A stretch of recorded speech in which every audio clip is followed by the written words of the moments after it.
देती है। हम उस संस्कृति में जन्म लेने वाले और जीने वाले लोग हैं जिस संस्कृति में वसुधैव कुटुंबकम का संदेश दिया गया।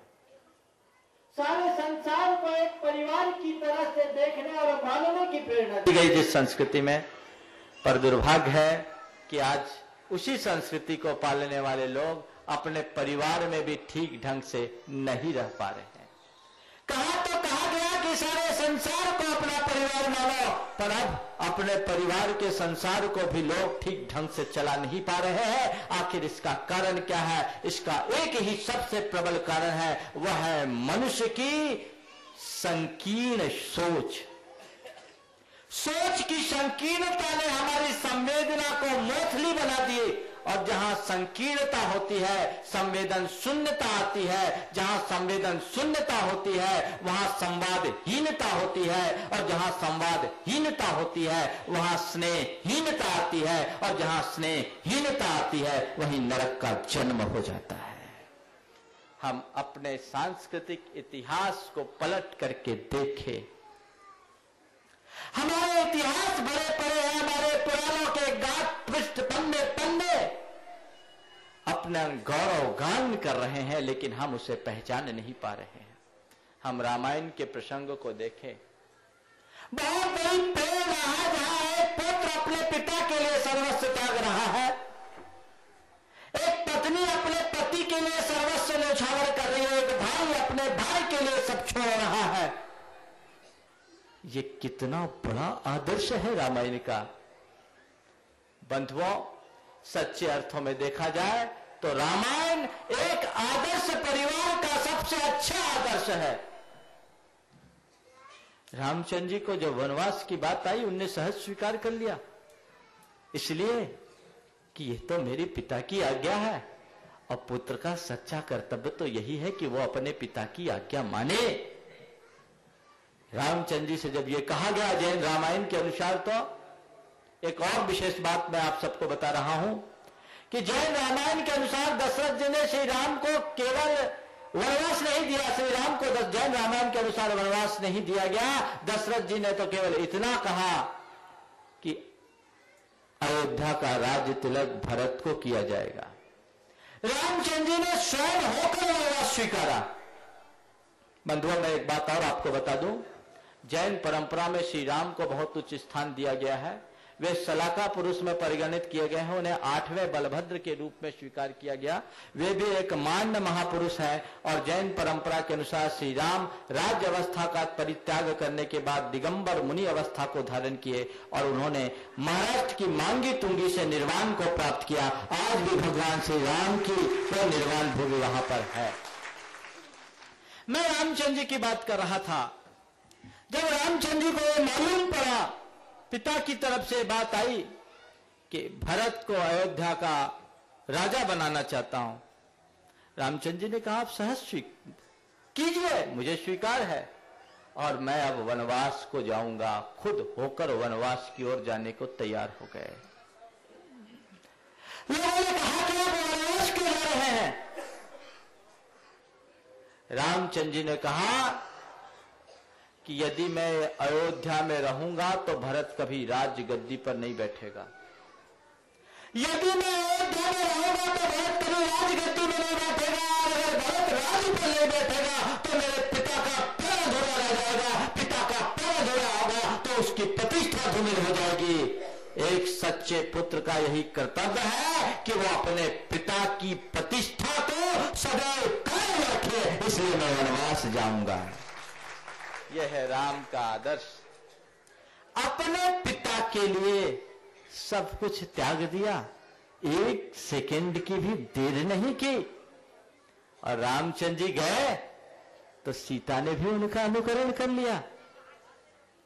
एक पत्नी अपने पति के लिए जो त्याग कर सकती है, मैं समझता हूं इससे बड़ा उदाहरण और कोई दूसरा नहीं हो सकता, जो सीता ने वहां हमें हमारे बीच प्रस्तुत किए। उन्होंने कहा मैं चलूंगी, साहस चलूंगी। रामचंद्र जी ने तो रोका भी, बताते हैं कि तुम अपने कोमल पैरों से कैसे चलोगे?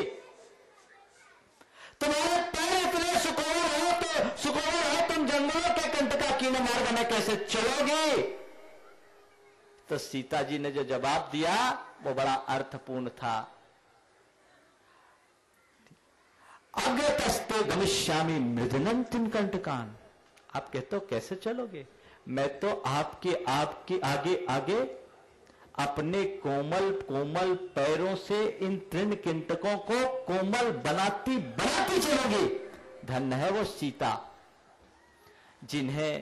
जिन्होंने अपने पति के लिए इतना बड़ा त्याग का उदाहरण प्रस्तुत किया। आज का राम होता और आज की सीता होती तो क्या होता? आज का राम अगर होता तो अपने बाप को घसीट कर अदालत में ले गया होता, और ज्यादा होता तो वहीं रिवाल्वर अड़ाकर अपना हिसाब पूरा कर लिया होता।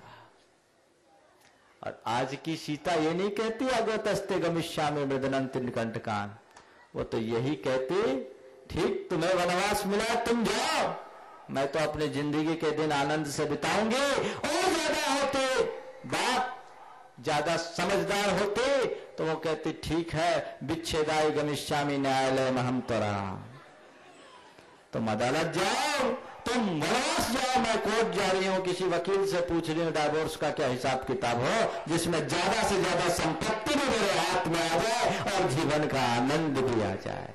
ये सोच का अंतर है। लक्ष्मण बगैर किसी स्वार्थ के श्री राम के पीछे चले गए। किस लिए? भाई के लिए। भाई के प्रेम का एक कितना बड़ा आदर्श है आज किसी भाई के मन में अपने भाई के प्रति ऐसा परित्याग? बंधुओं, ये त्याग केवल वो ही कर सकता है जिसके अंदर प्रेम हो। ये प्रेम कहलाता अच्छी मज्जा अनुराग, हड्डियों में भी, हड्डियों के मज्जे तक में जिनका अनुराग भरा हो, ऐसा प्रेम सच्चा प्रेम माना जाता है, जो केवल त्याग करता है, अपेक्षा कुछ भी नहीं करता। और भरत जिसे राज गद्दी पर बैठा दिया गया, वे भरत एक भाई तो अपने भाई के पीछे वनवासी हो गया और दूसरा भाई राजमहल में आकर के वनवासी बन गया। कितना बड़ा आदर्श है। भरत कहने को अयोध्या का राजा था, लेकिन भरत ने एक बार भी अयोध्या की राज गद्दी पर बैठने का प्रयास नहीं किया। श्री राम प्रतिनिधि बनकर उनकी आज्ञा को सिरधार्य करके वो राज्य का संचालन किया, केवल कर्तव्य बुद्धि से। बंधुओं, कितना बड़ा त्याग है। अगर व्यक्ति अपने घर और परिवार को संभालना चाहे तो इन पसंदों से बहुत कुछ प्रेरणा पा सकता है, उन्हें लेना चाहिए और अपने जीवन के क्रम को बदलने का प्रयत्न करना चाहिए। बंधुओं, ये भारत है जहां की संस्कृति त्याग की संस्कृति है। इस भारत में प्रेम को महत्व दिया गया, इस भारत में कर्तव्य को महत्व दिया गया। लेकिन आजकल हम रोज देखते हैं कि प्रेम खोता जा रहा है, उसका स्थान घृणा लेते जा रही है और कर्तव्य छूटते जा रहे हैं। उसकी जगह हम अधिकार की बात करने लगे हैं। आज बात मुझे करनी है घर में स्वर्ग उतारने की। घर में स्वर्ग उतारना चाहते हो तो ज्यादा कुछ मत करे, प्रेम का पाठ पढ़े और कर्तव्य की भाषा सीखे। ये दो बातें आप अपना ले, आपके जीवन में स्वर्ग उतर जाएगा, आपका जीवन दिव्य बन जाएगा। और जिसका जीवन दिव्य होता है उसके अंदर देवत्व की प्रतिष्ठा होती है। जिसके जीवन में देवत्व की प्रतिष्ठा होती है वही स्वर्ग बन जाता है। बनाना चाहे तो बना सकते हैं। हमारी संस्कृति के इतिहास को देखे, कितना त्याग, कितना गौरवपूर्ण रहा है वो आदर्श। भारत में एक श्रवण कुमार उत्पन्न हुआ जिसने अपने मां बाप को कांवड़ में बैठा करके चारों धाम की यात्रा करा दी। धन्य है वो श्रवण कुमार, अपने मां बाप को कांवड़ में बैठा करके चारों धाम की यात्रा करा दी।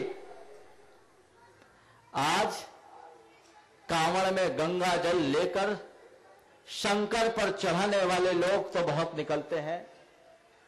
गंगा जल को कांवड़ में लेकर के शंकर पर चढ़ाने वाले लोग तो दुनिया में बहुत मिलेंगे, जो मीलों पैदल चल लेते हैं, लेकिन अपने माँ बाप को कांवड़ में चढ़ा करके भगवान के चरणों में अपना दिल चढ़ाने वाले लोग बहुत कम मिलेंगे। संत कहते हैं बाहर के भगवान की पूजा ही सच्ची पूजा नहीं है। भगवान, जिस भगवान को तुम बाहर ढूंढ रहे हो, वो भगवान केवल बाहर ही नहीं, तुम्हारे दिल में भी है। यदि अपने दिल में बैठे भगवान को एक बार तुम पहचान लो तो तुम्हें भटकने की जरूरत नहीं पड़ेगी। पर बंधुओं, ये श्रवण कुमार जैसे लोग ही कर सकते हैं। और जब श्रवण कुमार अपने माता पिता को पूरे तीर्थ यात्रा के लिए ले जा रहा था, और जब दशरथ के बाण लग गए तो श्रवण कुमार ने मरते दम उनसे केवल इतना ही कहा कि आप एक काम करना, मैं मर रहा हूं, मेरे मां बाप प्यासे हैं, मेरे मां बाप प्यासे हैं, आप एक काम करना कि कम से कम उन्हें जाकर के पानी पिला देना। धन है ऐसा पुत्र जो मरते मरते भी मां बाप को पानी पिलाने के लिए तैयार होता है, और धन ऐसे पुत्रों को जो मरते हुए मां बाप को भी पानी पिलाने को तैयार नहीं होता। एक वो पुत्र था और एक आज के कलयुगी श्रवण कुमार है। ध्यान रखना, ये श्रवण कुमार जैसे नररत्न केवल भारत में ही पैदा होते हैं, क्योंकि प्रेम का पाठ केवल भारत में ही पढ़ाया जाता है। हम इस आदर्श को अपने जीवन में आत्मसात करने की कोशिश करें। मैं आप सबसे कह रहा था कि जीवन को यदि आप पवित्र बनाना चाहते हैं, जीवन का अपना आनंद लेना चाहते हैं, तो जीवन को प्रेम से परिपूर्ण बनाएं। प्रेम से परिपूर्ण बनाने का मतलब क्या है? अर्थात हर व्यक्ति के प्रति आंतरिक अनुराग रखे, सारे संसार के प्रति प्रेम रखे, बहुत अच्छी बात, लेकिन ध्यान रखे जो हम बाहर करना चाहते हैं उसकी शुरुआत अपने घर से करें। घर में आपके जितने भी सदस्य हैं उनके प्रति आप प्रेम रखें, अपने माँ बाप के प्रति प्रेम रखें, अपनी पत्नी के प्रति प्रेम रखें, अपने बच्चों के प्रति प्रेम रखें, अपने भाई बंधुओं के प्रति प्रेम रखें। घर में जो भी है उनको केवल प्रेम की दृष्टि से देखें, और यदि आपके अंतरंग में आंतरिक प्रेम होगा तो बाहर की कितनी भी विचित्रताएं क्यों ना हो, आप विचलित नहीं हो सकोगे, आपके मन में मलिनता नहीं आ सकती। ध्यान रखना, मलिनता तभी आती है जब घृणा के संस्कार जगते हैं, और पवित्रता तभी प्रकट होती है जब हमारे अंदर प्रेम जन्म लेता है। प्रेम पवित्रता का आधार है और घृणा मलिनता का आधार। आजकल ये प्रेम कम होता जा रहा है। हम दूसरों से तो जुड़ रहे हैं लेकिन अपनों से बिछुड़ रहे हैं। ये विडंबना है।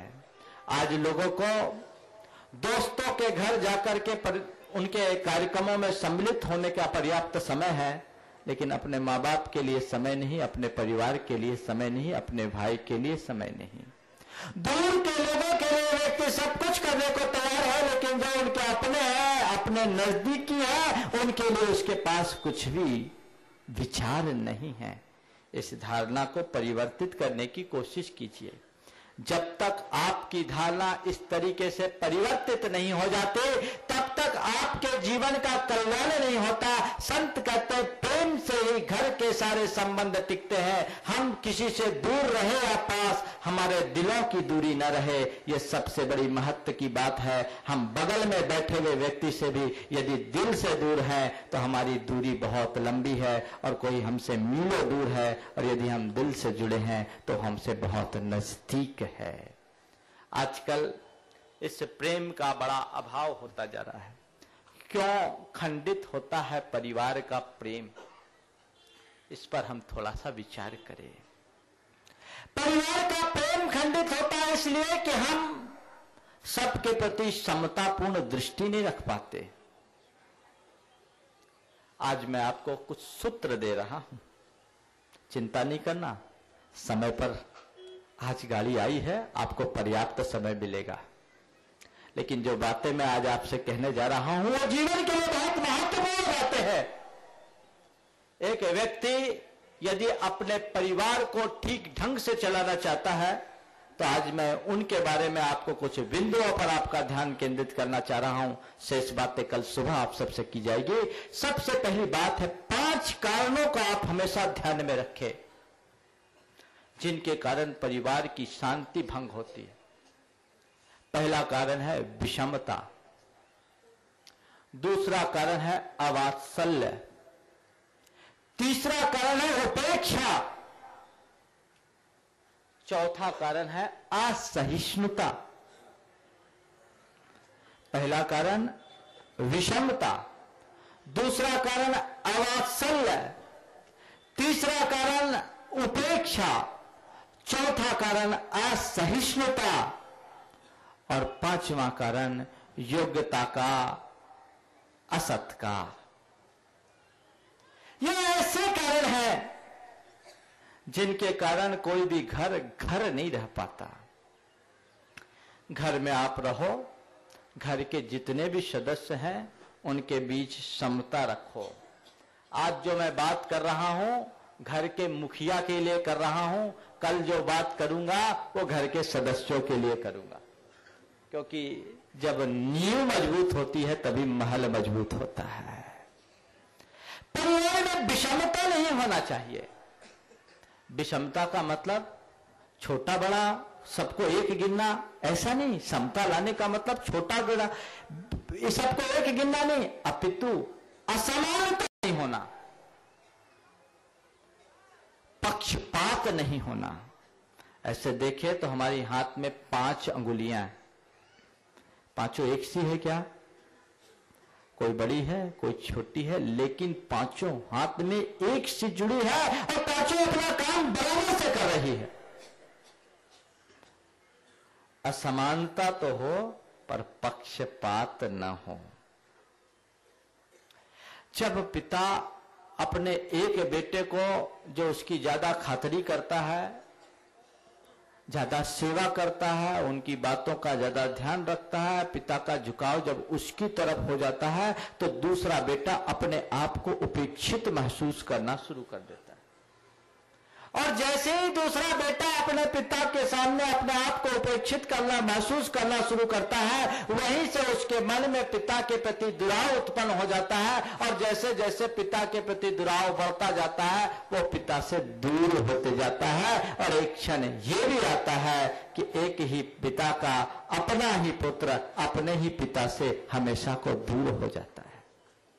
संत कहते हैं घर के मुखिया को ये चाहिए कि घर के जितने भी सदस्य हैं उनका समानता से ख्याल रखे, उसमें इस तरह के पक्षपात पूर्ण विषमता न लाए। हाँ, जिसकी जितनी योग्यता है उनको उतना महत्व दे, लेकिन दूसरे को एकदम गौण न करे, उसका भी ख्याल रखे। यदि इस बात का आप ख्याल रखेंगे तो कभी भी घर में असामंजस्य की स्थिति नहीं होगी, कभी विषमता पैदा नहीं होगी। और जब तक आपका रवैया पक्षपातपूर्ण होगा तब तक आपको शांति भी नहीं मिलेगी। पिता का पुत्र से, सास का बहू से, एक घर में 4 बहू है, स्वाभाविक है सब बहू का वर्तन एक सा नहीं होता। जो बेटा काम करता है वो बड़ा अच्छा दिखता है, और जो बेटा थोड़ा कम काम करता है उसके प्रति व्यक्ति का व्यवहार कुछ अलग सा हो जाता है। ये अलग व्यवहार ही उसे अलग होने के लिए प्रेरित कर देता है। बदलिए, बेटा आपका है, उसके साथ एक सा व्यवहार कीजिए। जब आपका व्यवहार एक सा होगा तभी वो आपके अनुकूल चल पाएगा। और जैसे जैसे हम इस तरह अंतर डालते हैं तो ये दूरियां दिनों दिन बढ़ते जाती है। इसलिए संत कहते हैं इस पक्षपात के रोग से अपने आप को बचाइए। मतलब क्या? जो ज्यादा काम करता है उसको ध्यान नहीं दे, ध्यान दीजिए, लेकिन उसको ही मत दीजिए, दूसरे का भी ख्याल रखिए। ध्यान रखना, एक के प्रति ज्यादा प्रेम दूसरे के मन में नफरत का बीज बो देता है। प्रेम कीजिए लेकिन प्रेम में संतुलन रखिए। सच्चे अर्थों में तुम जिस बेटे के प्रति प्रेम दिखा रहे हो वो प्रेम नहीं है, वो तुम्हारे अंदर का राग है जो अपेक्षाओं से जुड़ा हुआ है। आज तुम अपने जिस बेटे को प्रेम दे रहे हो वो प्रेम नहीं है, प्रेम के रूप में तुम्हारा राग है जो तुम्हारी अपेक्षाओं से पूरित है, तुम्हारे स्वार्थों से पूरित है। जब तक बेटा तुम्हारा ख्याल कर रहा है तब तक तुम्हारा बेटा राजा बेटा है, और जिस दिन बेटा थोड़ी कटौती कर लेगा तो आपका बेटा कलयुगी बेटा बन जाएगा, फिर वो प्रेम दूसरों में बट जाएगा। लेकिन सच्चे अर्थों में तुम्हें तुम्हारे संतान के प्रति प्रेम हो और तुम अपने संतान को अपने कलेजे का टुकड़ा मानो, उसे अपना खून मानो, तो तुम्हारा प्रेम समानता से बहेगा, उसमें फिर भेदभाव नहीं हो सकेगा। शुरुआत कीजिए आज से। जितने बेटे हैं बेटे को बेटा मानिए, बड़ा छोटा नहीं। उसकी योग्यता का अभिनंदन कीजिए, सत्कार कीजिए, उसके साथ ये पक्षपात मत कीजिए। उसे कभी ये महसूस न होने दीजिए कि मेरे पापा मेरे प्रति गलत दृष्टिकोण रखते हैं। हर बेटे के मन में ये बात घर कर जानी चाहिए कि मेरे पिता सबसे ज्यादा मेरे हित चिंतक है। बंधुओं, कोई भी संस्था हो, चाहे कुटुंब की संस्था हो, चाहे समाज की संस्था हो या संघ की संस्था हो, वो तभी चलती है जब उसके सारे सदस्यों में आपसी सामंजस्य हो, और ये सामंजस्य प्रेम के बूते पर ही चल पाता है। आचार्यों का मुनि संघ आचार्यों के द्वारा संचालित होता है। उसमें आचार्य का एक बड़ा महत्वपूर्ण गुण दिया है, वो है गलत संतुष्टिकरण। योग्य आचार्य वे होते हैं जो अपने सारे गल यानी सारे संघ के संतोष के कारण होते हैं, सारे संघ को संतुष्ट रखते हैं। यानी संघ का एक एक शिष्य ये मान करके चलता है कि मेरे गुरु मुझे सबसे ज्यादा चाहते हैं। बस ये क्षमता तुम अपने भीतर विकसित कर लो, तुम्हारा हर बेटा श्रवण कुमार से कल हो तो मुझसे बात करना। पक्षपात का जहर निकालिए, उससे अपने आप को दूर रखिए। दूसरा है अवात्सल्य। बिना वात्सल्य के घर परिवार कैसे चलेगा? होता है कई घर के जो सदस्य होते वे एक से नहीं होते।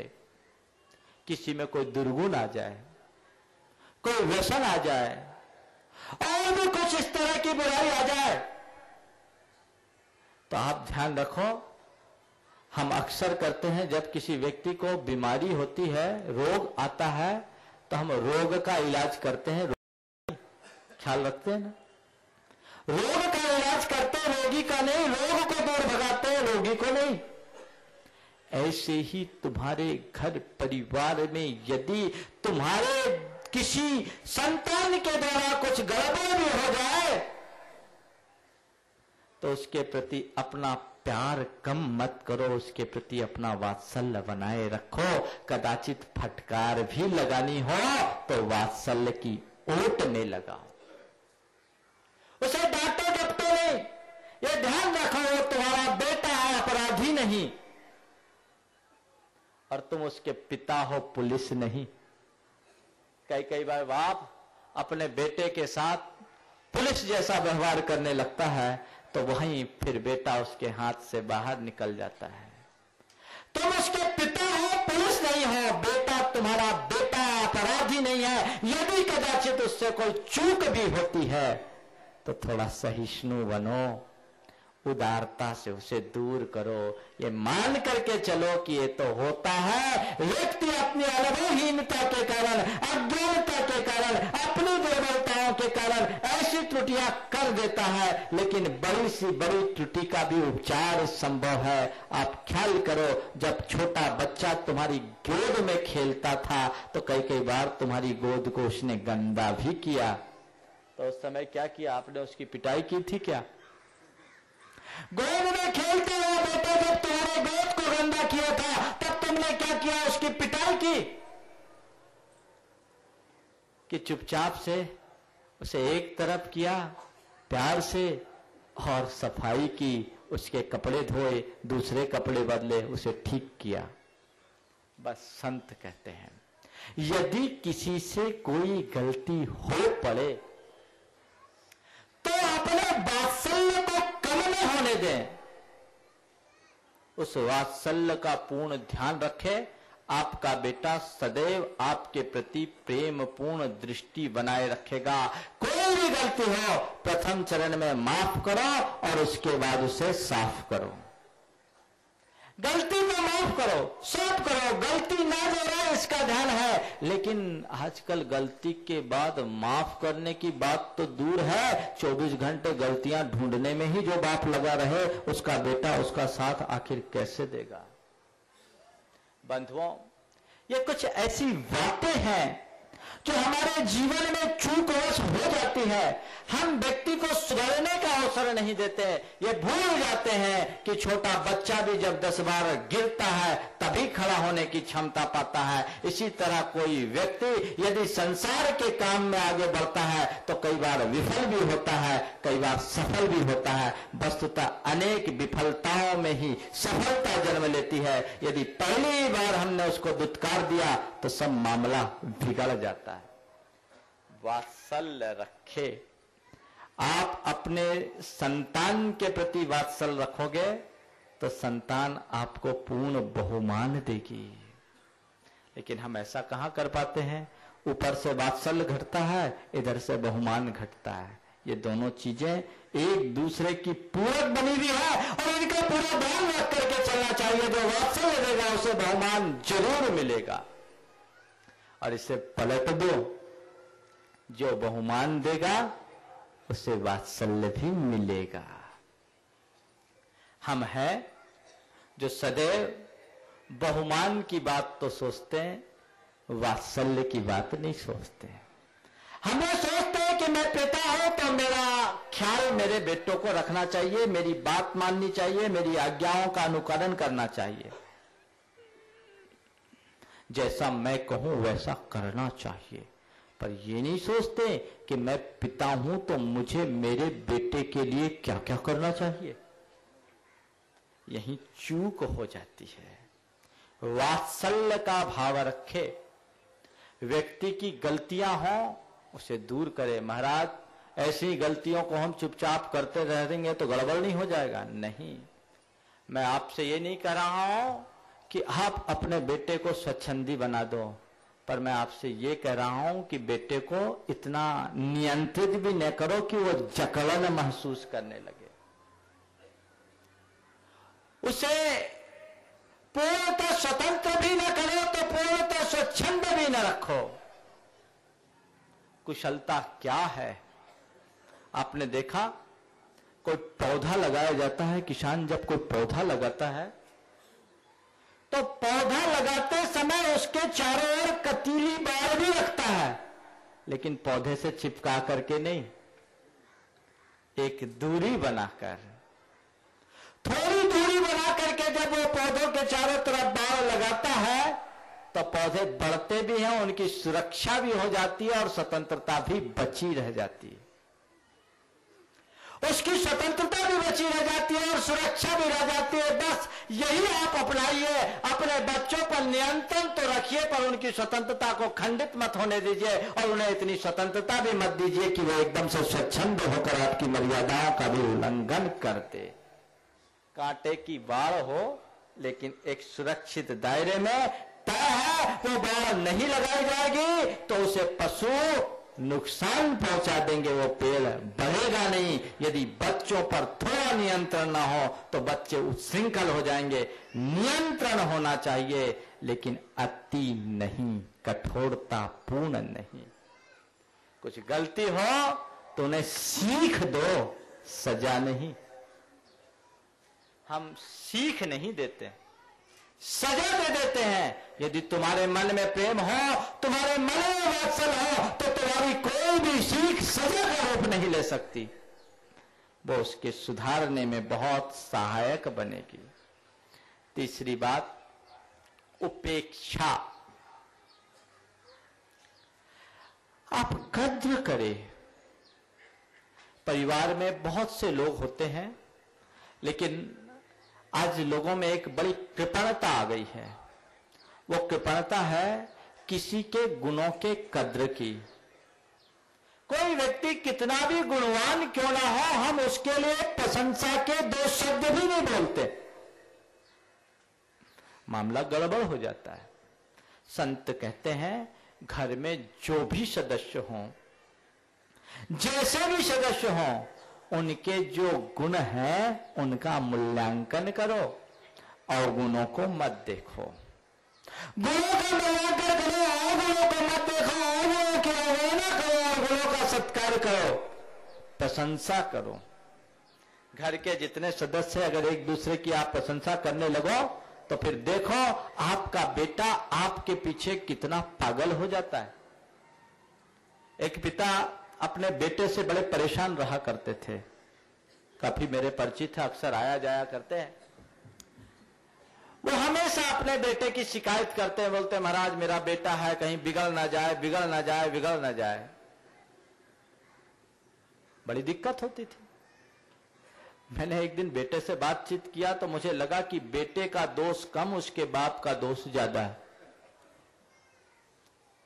मैंने उनके पिता से कहा कि सुनो, आप 2 नियम लो। बोले क्या महाराज? बोले आज से अपने बेटे को टोका टाकी करना बंद करो, उसे ज्यादा सलाहें देना बंद कर दो, और दूसरी बात, थोड़ा थोड़ा अपने बेटे की प्रशंसा भी किया करो। सुबह हुई नहीं कि अपने बेटे को उपदेश का पुराण सुनाना शुरू कर दिया। रोज का उनका आदत, ऐसा करो, वैसा करो, ये करो, वो करो। और वो बेटा कितना भी अच्छा काम करे, बाप कभी प्रशंसा ही नहीं करे, तो बेटे के मन में प्रेम कैसे पैदा हो? मैं उनको कह रहा 2 नियम लो, आपसे भी कह रहा हूं, और उसका असर जो उन पर पड़ा वो असर आप पर भी पड़ेगा। मैं तो आपसे इतना कहता हूं कि जरूरत से ज्यादा हिदायतें कभी अच्छी नहीं मानी जाती। आप दूध में शक्कर डालते हो तो ग्लास भर दूध में 2 चम्मच चीनी तो पच जाती है, लेकिन 2 चम्मच की जगह 20 चम्मच चीनी डाल दोगे तो दूध और चीनी दोनों बर्बाद हो जाएगी। होती है कि नहीं होती? आप 2 ही चम्मच चीनी तो डालते हैं, 20 चम्मच चीनी डालने की भूल तो नहीं करते। लेकिन घर परिवार में जब आप किसी को सलाह देना शुरू करते तो ये नहीं देखते कि इसकी कितनी सीमा है। देना शुरू किए तो एकदम से देते ही जाते हैं। सामने वाला सुनने को राजी है भी कि नहीं, इससे हमें कोई लेना देना नहीं। वो पसंद कर रहा है कि नहीं, तो भी हम बड़े हैं, मैं इसका बाप हूं, मेरा कर्तव्य है अपने बेटे को रास्ते पर लगाना। सबका ठेका लेकर के आए हो, कहीं ऐसा ना हो तुम बेटों को रास्ते पर लगाने के प्रयास में लगे रहो, बेटा तुम्हें रास्ते पर लगा दे, जैसा कि आजकल होता है। बेटे का सुख पाना चाहते हो तो इस बात का ध्यान रखो। यदि उससे कोई गुण है तो उसकी प्रशंसा करो। जरूरत से ज्यादा हिदायतें मत दो,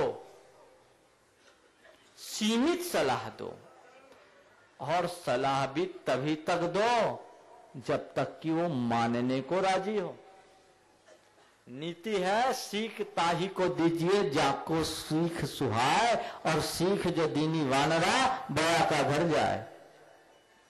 ज्यादा सीख देंगे तो वही बंदर जैसा हाल होगा जो एक कहेगा कि मैं घर बनाना भले नहीं जानता पर घर उजाड़ना जरूर जानता हूं। इसलिए सीख की भी एक सीमा होनी चाहिए, सलाह की भी एक सीमा होनी चाहिए। मैं तो आपसे कहता हूं, कई लोग कहते हैं महाराज मेरा बेटा मंदिर नहीं जाता, आपके पास नहीं आता, बड़ी पीड़ा होती है। आप उसको कहना बंद कर दो, आप जितना कहोगे उतना वो लेट आएगा। दूध पीते बच्चे को तो समझाया जा सकता है, लेकिन जो मैच्योर्ड हो गया उसे ज्यादा उपदेश नहीं दिया जाता। वो अपने जीवन को खुद समझता है, जीवन का जिम्मेदार और जवाबदार वो स्वयं है। उसे जिस तरह की लाइफ स्टाइल पसंद में आए वो वैसा जिए। उसको आप स्वतंत्र छोड़ दें, आज नहीं कल उसके संस्कार उभरेंगे और वो फिर सक्रिय हो जाएगा। और एक बात और मैं बता रहा हूं, यदि तुमने अपने बच्चों को सही संस्कार दिए तो घबराना नहीं, संस्कार कभी नष्ट नहीं होते, धूमिल जरूर हो जाए। धूमिल भरे संस्कार कभी नष्ट नहीं होते। तो राख से ढकी अग्नि है, अभी बुझी सी दिख रही है, जब थोड़ी हवा चली है कोई फूंक मार दे तो उस अग्नि के उभरने में फिर देर नहीं लगती। क्या पता कब ये अग्नि किस हवा के प्रभाव से प्रकट हो जाए। इसलिए केवल संतोष रखा करो, प्रतीक्षा करो। कोई भी ऐसे व्यक्ति है, अवात्सल्य का भाव न रखो, प्रशंसा करो, गुणों का कद्र करो। मैंने उस व्यक्ति को जब ये बातें कही कि भाई आप उन्हें ज्यादा सलाहें देना बंद कर दो और उनकी प्रशंसा करो। आप सुनकर के ताज्जुब करोगे। 15 रोज बाद वो मेरे पास फिर आए। अभी कलकत्ता भी वो सज्जन मेरे पास आके जा चुके हैं। उन्होंने मुझे बताया कि महाराज मेरे बेटे का नजरिया मेरे प्रति बदल गया। वो वहां से गए। बड़े बेटे ने जब दुकान का काम किया तो बेटे से कहा, बेटा अब तो तुम काम बहुत अच्छा चलाने लगे हो, अब तो मैं तुम्हें खरीदी में भी तुम्हें ही भेजूंगा, डीलिंग भी तुम बहुत बढ़िया करते हो। एक काम करो, धीरे धीरे तुम संभालो, मुझे अब फ्री करना शुरू करो। तुम तो सब काम कर लिया करो, निर्णय भी अपने आप ले लिया करो। मैं देखता हूं कि मेरे से भी अच्छी डीलिंग तुम्हारी है। बेटा खुश। दूसरे बेटे ने परीक्षा में अच्छे अंक से पास किया। बोले, बेटे तुम तो बहुत अच्छे अंक लेकर के आए हो, मुझे तो इतनी उम्मीद ही नहीं थी कि तुम इतने अंकों से पास हो जाओगे, लेकिन तुमने तो बहुत अच्छा काम किया बेटे, इसी तरह आगे बढ़ो। यदि ऐसे प्रशंसा के 2 शब्द आप किसी को सुना दो तो क्या बुराई हो जाएगी? उनके बेटों का नजरिया बदल गया। जहां उनके मन में अपने पिता के प्रति अविश्वास था, वहीं विश्वास जम गया। वस्तुतः बेटों के लिए माँ बाप विश्वास के केंद्र बनने चाहिए, लेकिन वे भय के केंद्र बन जाते हैं। तुम अपने बेटों के विश्वास के केंद्र बनो, भय के नहीं। ऐसा लगना चाहिए तुम्हारे बेटों को कि मेरे पिता है और पिता का हृदय आसमान से भी बड़ा होता है। मैं कुछ भी करूंगा तो वो उसे स्वीकार लेंगे। तो फिर देखो तुम्हारा बेटा तुम्हारा कैसा कारण बनता है। तुम्हारे चरण को धो करके वो पीना शुरू कर देगा। कहीं कहीं हमारी अपनी कमजोरियां हो जाती है, इसलिए गड़बड़ हो जाता है। बेटे के साथ ही नहीं, बहू के साथ भी मैं कह रहा हूं। बहू रोज बढ़िया बढ़िया खाना बनाती है, सास कभी उसकी प्रशंसा नहीं करती। बहू रोज बढ़िया बढ़िया खाना बनाती है, सास कभी प्रशंसा नहीं करती, और एक दिन खाने में कुछ गड़बड़ी हो गई, सुबह से शाम तक कोसते रह जाती है। होता है नहीं होता? आज तूने अच्छा नहीं बनाया, तूने ठीक नहीं किया, तूने ऐसा नहीं किया, तूने ऐसा नहीं किया, इससे सारा खेल बिगड़ जाता है। संत कहते हैं कभी चूक हो जाए तो आप टोकते हो तो रोज अच्छाई हो तो प्रशंसा भी तो करो। केवल खारा खारा अच्छा नहीं लगता, बीच बीच में मीठा भी होना चाहिए, बैलेंस बनना चाहिए। तो मैं आपसे कह रहा था, गुणों की कद्र करो। एक परिवार में जितने सदस्य हैं वे सब अगर एक दूसरे के गुणों की कद्र करना शुरू कर दे, एक दूसरे को प्रेरणा प्रोत्साहन देना शुरू कर दे, तो घर में कभी लड़ाई नहीं मच सकती। मैं तो आप सबसे कहता हूं कि एक दूसरे की प्रशंसा करना शुरू कर दो। महाराज यही तो नहीं हो सकता, निंदा आप करवा लो, उसमें हम माहिर हैं। प्रशंसा बड़ी तकलीफ होती महाराज। ध्यान रखो, अगर अपने जीवन की तकलीफ को हमेशा के लिए मिटाना चाहते हो तो इस प्रशंसा के मार्ग को अपनाइए। प्रेरणा और प्रोत्साहन वह खुराक है जो मरणासन्न में भी प्राण फूंक देते। इसलिए इस बात को ध्यान में रखिए, हम प्रशंसा करें, एक दूसरे को प्रोत्साहित करें, उन्हें आगे बढ़ाएं, आपका घर स्वर्ग बन जाएगा।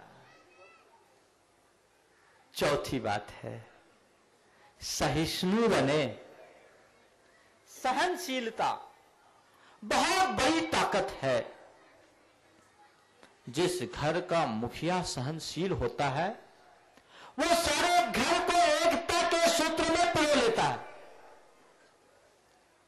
एक व्यक्ति मेरे संपर्क में है जिनके यहां आज भी 50 व्यक्तियों का परिवार है और एक चूल्हे पर खाना बनता है। आज के समय में, पहले यदि कोई घर से अलग होता था तो आश्चर्य होता था, अब कोई संयुक्त परिवार में रहता है तो आश्चर्य होता है। पहले घर से अलग होता था तो आश्चर्य होता था, अब कोई संयुक्त परिवार में रहता है तो आश्चर्य होता है। पहले लोग जैसे तैसे कैसे भी साथ रहने को तरसते थे, अब जैसे तैसे कैसे भी अलग रहने को तरसते हैं। समय बदल गया। एक व्यक्ति जो मेरे संपर्क में है, 50 व्यक्तियों का परिवार और एक चूल्हे में भोजन। ऐसा आपके यहां भी एक परिवार मैंने सुना है, शायद काला जी का परिवार है। यह आदर्श है। हमें तो समाज में ऐसी परंपरा डालनी चाहिए कि कौन सा परिवार संयुक्त रूप में रह रहा है, हम उन्हें मंच से सम्मानित करें और दूसरे लोग उससे प्रेरणा पाकर के संयुक्त रहने के लिए तैयार हैं। उस परिवार के प्रमुख से मैंने पूछा कि वे आप 50 लोगों के परिवार को एक साथ कैसे चलाते हो? तो आप सुनकर ताज्जुब करोगे, वो परिवार का मुखिया न केवल परिवार को एक सूत्र में बांटा हुआ था, अपितु परिवार का एक एक सदस्य उन्हें बहुत दिल से चाहता था। उन्होंने कहा केवल 2 माध्यमों से, सहिष्णुता और विवेक। सहिष्णुता और विवेक। बोले हमारे घर में यदि किसी से भी कुछ हो जाता है तो हम सहन करते हैं, उसकी कोई प्रतिक्रिया नहीं करते हैं। और न केवल मैं सहन करता, मेरे परिवार का एक एक सदस्य सहन कर लेता है। एक एक सदस्य के मन में एक दूसरे के प्रति सहिष्णुता है। लोग अगर किसी के साथ कुछ ऊंचा नीचा हो जाता है तो उसे सहन करते हैं, न कि ईर्ष्या। ईर्ष्या जहां आती है व्यक्ति असहिष्णु हो जाता है, या उसके अंदर अधीरता उत्पन्न होती है, व्यक्ति असहिष्णु हो जाता है। लेकिन जिसके अंदर धीरज हो, जिसके अंदर से सहिष्णुता है, जिसने ईर्ष्या पर विजय प्राप्त कर ली, वो व्यक्ति बहुत सहिष्णु बना। और दूसरा उन्होंने कहा कि मैं कोई भी काम करता हूं तो विवेक से काम करता हूं, विवेक का पूरा ख्याल रखता हूं।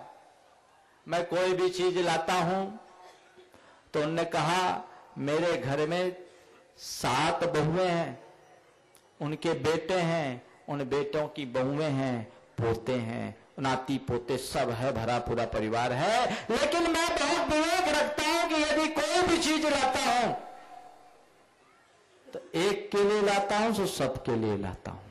कोशिश मेरी पूरी होती है कि सबके लिए मैं बराबरी से लाऊं, कहीं ऊंचा नीचा ना हो जाए। और यदि कहीं चूक हो, ऊंचा नीचा हो जाता है, तो भी मेरे परिवार के सदस्य इतने सहिष्णु हैं, वो सोचते कोई बात नहीं, हमारे ही भाई को ही तो दिया, हमारी ही बहन को तो दिया, इसमें क्या ऊंचा और क्या नीचा। ये विवेक है। मैं आपको बोलता हूं, संयुक्त परिवार अगर आप बना करके चलना चाहते हो, परिवार को जोड़ना चाहते हो तो, और परिवार को तोड़ना चाहते हो तो क्या कारण होते, परिवार क्यों टूटते? बड़े बड़े कारणों से परिवार में बिखराव नहीं आता, बड़ी छोटी छोटी बातों से, बड़ी छोटी छोटी बातों से बात का बतंगड़ हो जाता है। और सबसे शुरुआत होती है विचारों से। विचारों का टकराव होता है, वाणी में व्यंग आता है। आपस में विचारों का टकराव हुआ, वाणी में व्यंग, मुंह चला, फिर हाथ चलता है, हाथापाई, फिर सड़क के बाहर लड़ाई, और उसके बाद थाना, और थाना से अदालत, अदालत से हवालत। और क्या, झगड़े का यही काम है। छोटी छोटी बातों में ही बात का बतंगड़ हो जाता है। कौन अपने परिवार को बांध के रख सकता है और किसका परिवार टूट जाता है? जो व्यक्ति कोई भी काम अपने माँ बाप और भाई के बच्चों को ध्यान में रखता है, रख करके शुरू करता है, वह अपने घर को जोड़ने में सफल होता है। और जो केवल अपनी बीवी और बच्चों को ख्याल रख करके चलता है, वो घर को तोड़ डालता है। कोई भी काम करो, केवल अपने बीवी और बच्चों का ख्याल न रखो। घर में तुम्हारे माँ बाप है, तुम्हारे भाई है, भाई के बच्चे, उनका भी ख्याल रखो। यदि कोई काम करना है तो पहले उसे दो, इतना विवेक रखो, प्रेम बना रहेगा, झगड़ा कभी होगा ही नहीं। सहिष्णुता हो और विवेक हो। कहीं कुछ हो जाए ऊंचा नीचा, कहीं से कुछ घट जाए 19-20 तो टाल दो, लेट अस गो, छोड़ो इसको। इस तरह की बात अगर अपने मन में आ जाए तो फिर कुछ नहीं होता। मैं तो आपसे भी कह रहा हूं, घर के मुखिया के अंदर ये नहीं, ये तो हर व्यक्ति के अंदर होना चाहिए। सहिष्णुता, धीरज, विवेक ऐसा गुण है जो आपके मन में कभी ईर्ष्या की आग पैदा नहीं होने देगा, जो आपके मन में कभी विकार जन्म नहीं लेने देंगे। आप उसको लीजिए। कोई भी काम होता है इसे अपनाइए। चलिए देखिए, दो भाई हैं, अगर मान लो पिता ने एक भाई को कुछ ज्यादा संपत्ति दे दी और दूसरे भाई को थोड़ा कम दे दिया, तो भी ये सोचे क्या फर्क पड़ता है, मेरे भाई को ही तो दिया, वो भी तो मेरा ही भाई है। और पिता ने दिया, पिता की संपत्ति है, उनका अधिकार है, वो चाहे जिसे और चाहे जितना दे, हमें क्या लेना। और भाई को दिया, भाई तो कब से व्यापार में हाथ बटा रहा है, मैं तो जब पढ़ने नहीं गया था तब से भाई काम में लगा था, मैं तो बहुत लेट आया, और पिता ने मुझे जो दिया है क्या कम दिया है। अगर मैं अभी इससे काम चलाऊं और अपने व्यापार में आगे बढ़ूं तो बहुत आगे बढ़ सकता हूं, अभी तो मेरे पास बड़ा स्कोप है। ये किसकी भाषा है? ये प्रेम की भाषा है, ये प्रेम की भाषा है। और ये भाषा उसी के अंदर से मुखरित होती है जिसके अंदर सहिष्णुता है, विवेक है। दूसरा कहेगा ये कैसे, ये तो सरासर पक्षपात है, ये अन्याय है, गलत किया मेरे पिता ने। ध्यान रखना, न्याय और अन्याय अदालत में चलते हैं, परिवार में नहीं। परिवार न्याय अन्याय सत्य असत्य से नहीं चलता, परिवार तो केवल एक दूसरे के विश्वास से चलता है। हम उस विश्वास को कायम रखने की कोशिश करें, न्याय और अन्याय को नहीं। अदालत में जो न्याय और अन्याय होता है, जिसको न्याय मिलता है वो प्रसन्न होता है, जिसको अन्याय मिलता है वो दुखी होता है। न्याय से एक घर में उजाला और दूसरे घर में अंधेरा छाता है, लेकिन परिवार जो है कहीं उजाला और कहीं अंधेरे की बात नहीं करता। न्याय में पक्ष विपक्ष होते हैं, पर यहां तो प्रेम का मार्ग है, स्नेह का मार्ग है। हम सत्य असत्य को न देखें, हम न्याय अन्याय को न देखें, हम अपने स्नेह भावों को मेंटेन करने लगे। ध्यान रखना, जहां न्याय अन्याय होगा वहां कहीं उजाला और कहीं अंधेरा रह सकता है, लेकिन जहां केवल प्रेम ही प्रेम रहेगा वहां सदैव उजाला ही उजाला बनाए रहेगा। अपने अंदर उजाला बनाइए, प्रेम की रोशनी से अपने जीवन को ज्योतित बनाए रखने का प्रयत्न कीजिए, आपका जीवन धन्य हो उठेगा। वो प्रेम का पाठ पढ़िए। न्याय अन्याय क्या, पिता तो स्नेह की मूर्ति होते हैं, और पिता ने यदि कुछ अन्याय भी किया तो उसे न्याय की तरह मानिए। पिता ने यदि अन्याय भी किया तो उसे न्याय की तरह मानिए, क्योंकि पिता है, पिता कभी अन्याय नहीं कर सकता। ये भावना जिस मनुष्य के अंतरंग में भरी रहती है, वो अपने के प्रति किए गए कितना भी कठोर और अनुचित बर्ताव क्यों ना हो, वो व्यक्ति कभी उनसे विचलित नहीं हो सकता। इसको ध्यान में रखिए। तो मैं आप सबसे कह रहा था कि सहिष्णुता होनी चाहिए, सहिष्णुता को बढ़ाइए। और एक बात ध्यान रखिए, किसी ने यदि आपके प्रति कभी कोई अन्याय किया तो उसे भूलने का प्रयास कीजिए। संत होते हैं जो दूसरों की अन्याय को हवा की लकीर की तरह भूल जाते हैं। हवा में लकीर खींचो, खींचती है क्या, पता ही नहीं लगता, कर दिया कर दिया। सज्जन होता है जो पानी की लकीर की तरह दूसरों के अन्याय को भूल जाता है, और जो सजन होता है वो अपनों के अन्याय की बात को केवल रेत की लकीर बनाता है, थोड़ी देर की ओर लकीर खींचती भी है तो हवा के एक झोंके में जो कि तय हो जाती है। बस इस बात को ध्यान रखो, पहले तो किसी के अन्याय को देखो ही नहीं, और यदि अन्याय दिखता भी है तो उसे रेत की लकीर बना करके रखो, पत्थर की लकीर भूल कर भी न बनने दो। लेकिन हम लोग हैं जो पत्थर की लकीर बनाकर अपनी छाती में दरार पैदा कर देते हैं। ध्यान रखना, ये दरार केवल तुम्हें कष्ट देगी, सामने वालों को नहीं। ये बात ध्यान रखे कि हम जहां पत्थर डालते हैं बलय वहीं पैदा होता है, तरंग वहीं उत्पन्न होती है। आग जिसमें लगती है पहले उसे ही जलाती है, दूसरों को नहीं। यदि हम अधीर हो उठे, हम अपने आप को असहिष्णुता से भर उठे, तो हम अपने जीवन का कभी कल्याण नहीं कर सकते, अपने जीवन का सम्यक लाभ नहीं ले सकते। इस बात को सदैव ध्यान में रखे और अपने जीवन को इसी तरह आगे बढ़ाने का प्रयास करे, सहिष्णुता रखे। घर परिवार के लोग अगर सहनशील बनते हैं तो कोई व्यक्ति कितना भी उद्दंड हो वो रास्ते पे आ जाता है। एक बार ऐसा हुआ, घर में नई नई बहू आई। बहू की बात, सास की बात मैं कल करूंगा, लेकिन आज के प्रसंग में एक बड़ा अच्छा प्रसंग मुझे याद आ रहा है, इसलिए मैं आपको सुना रहा हूं। बहू नई नई आई, लेकिन जो सास थी वो बड़ी कर्कशा थी, समझ लो दुर्वासा ऋषि की तरह, एकदम क्रोध 7वें आसमान पर चढ़ा रहता। लेकिन बहू एकदम विनम्रता की मूर्ति, समझ लो साक्षात गाय। अब बहू आई, सास एकदम 1-2 दिन तक तो ठीक चला, जैसा चलता, मुंह दिखाना, ये करना वो करना, तमाम रस्म चलते।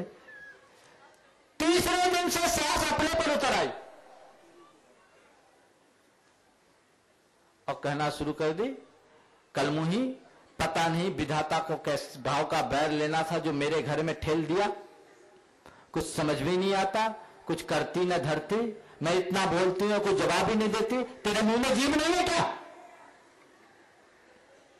वो कोई जवाब नहीं देती, वो कोई जवाब नहीं देती। उसने कहा कि धरती पर भी लात मारो तो धरती आवाज करती, पर ये तो एकदम पत्थर की पुतली सी बन गई। पता नहीं विधाता को क्या मुझसे बैर था जो बहू की जगह पत्थर की पुतली को मेरे घर ठेल दिया। बहू एकदम शांत, कोई जवाब नहीं। सास का ये रोज का क्रम था। एक दिन जब सास ने बहू को इसी तरह धड़कते हुए कहा, कड़कते हुए कहा कि तेरे मुंह में जीभ नहीं है क्या? मैं इतनी देर से बोल रही हूं तो कोई जवाब क्यों नहीं देती?